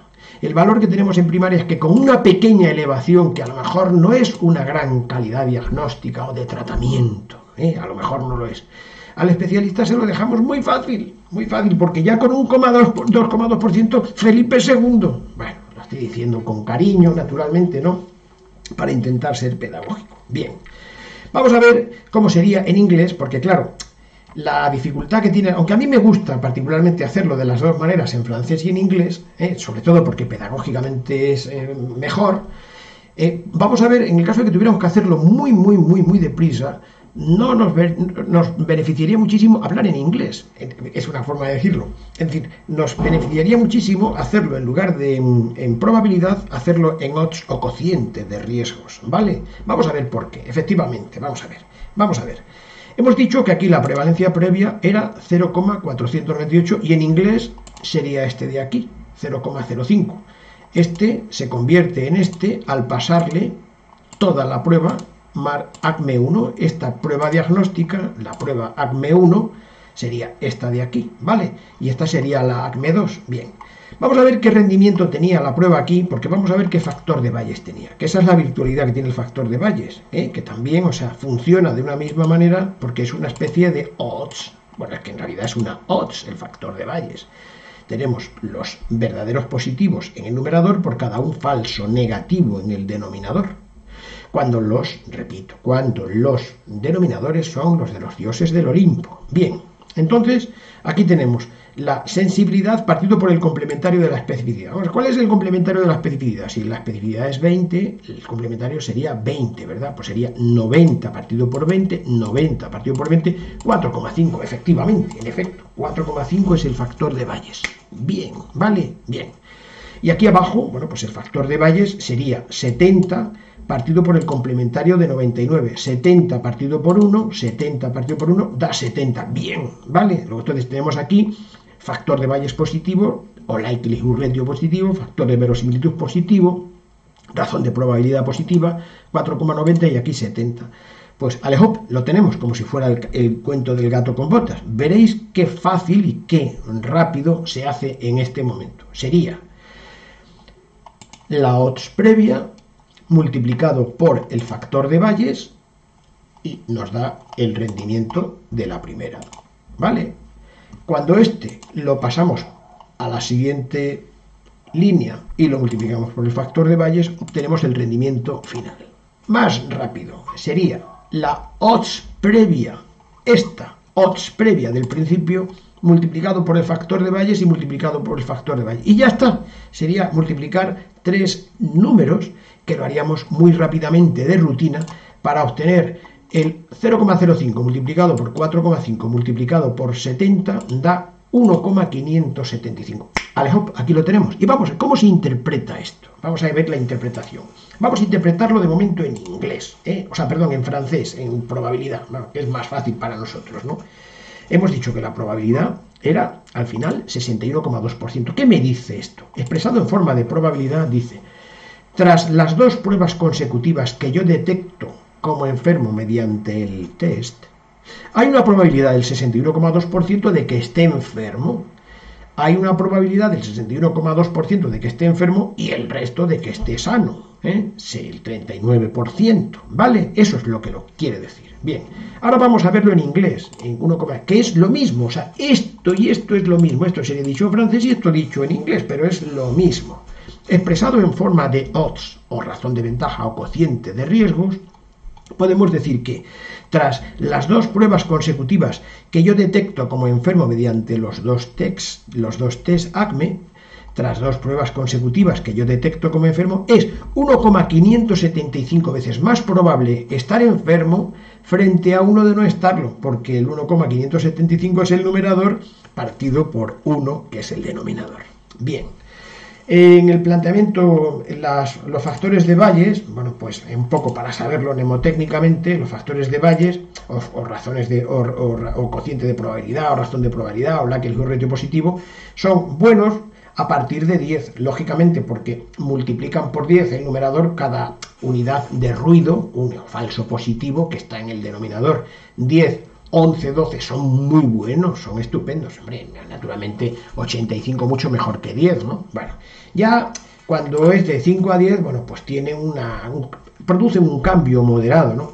Y de 2,5 hasta 0, bueno, pues hacen unas muy pequeñas variaciones. Naturalmente, cuando el factor de Bayes es 1, es el peor factor de Bayes, pues porque no tiene discriminación, o sea, no hacemos nada porque el numerador, los verdaderos positivos, en este caso, coincidirán con los falsos positivos del denominador. Bien, volvemos a repetir que todo esto lo tenemos, se puede encontrar en nuestra página web, en Evalmed, aquí en herramientas, está justamente en la parte de abajo, aquí abajo, en la parte de abajo, y se descarga con suma facilidad. De momento, lo damos por terminado y esto se aprovecharía muy rápidamente ya para hacer una evaluación grade de pruebas diagnósticas, porque esto hay que saberlo previamente. Eso lo abordaremos en un siguiente ciclo, muy pequeñito, porque ya queda muy poco y lo haríamos ya en muy pocos minutos. Muchas gracias por la atención.